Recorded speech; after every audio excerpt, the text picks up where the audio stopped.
going to show you how to cook chicken adobo. 1 kilo chicken cut into pieces. 1/4 cup soy sauce.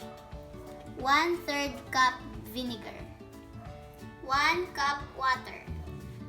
2 pieces of clove garlic crushed.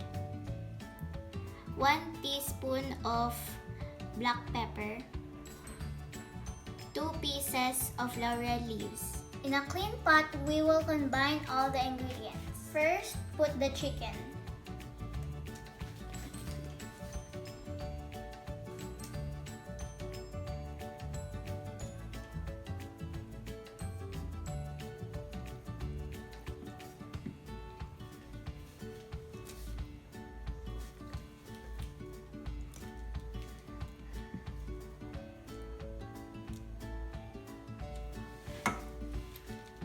Next, the soy sauce.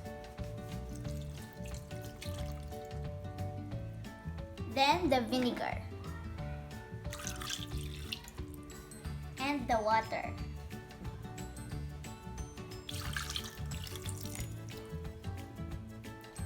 The garlic. The laurel leaves.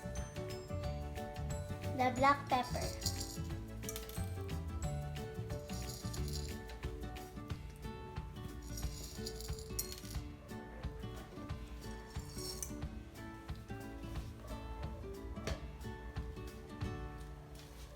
We will put this in the stove and bring it to boil. We will wait for a few minutes for it to boil.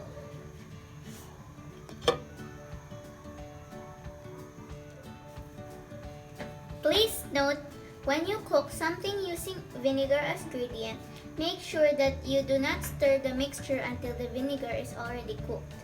Just keep it boiling well for a few minutes before stirring the sauce. Now it's boiling. We need to wait until the meat is tender. Now that the meat is already tender, put off the fire. Separate the meat from the sauce.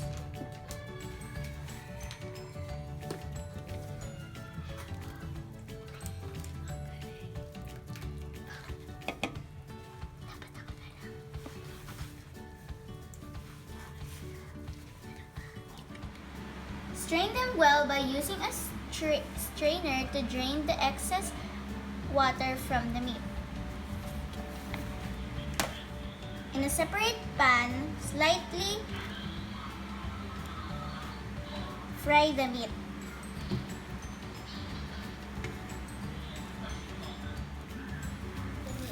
This process is called browning. When already fried, combine the meat and the sauce that was left and boil for a few minutes.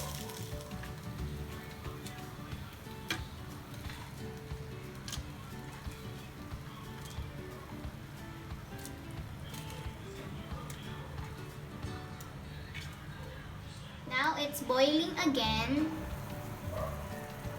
Let it boil for a few more minutes. Let's add some salt to taste.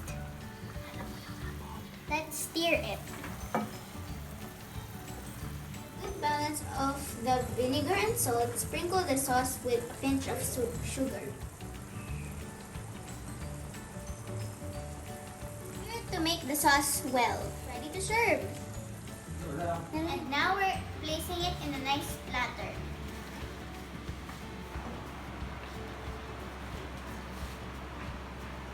Garnish with sliced eggs.